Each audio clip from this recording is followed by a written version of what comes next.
Rose. Rose? Mother. Father. What are you doing, darling? And who is this gentleman? This is Walter. Pleased to meet you both. He's my friend, my comrade, and he's also my lover.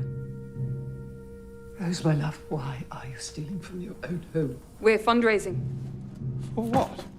For the IRA and the Republican movement, for the oppressed nationalist communities in Northern Ireland, for the reunification of Ireland, and for an end to British rule. Is that a fact? Yes, it is. If you just put everything back, we won't press charges. I still love you both. But the IRA need the money.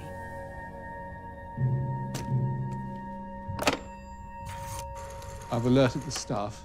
They're on their way. Police, please. I think it might be time to go.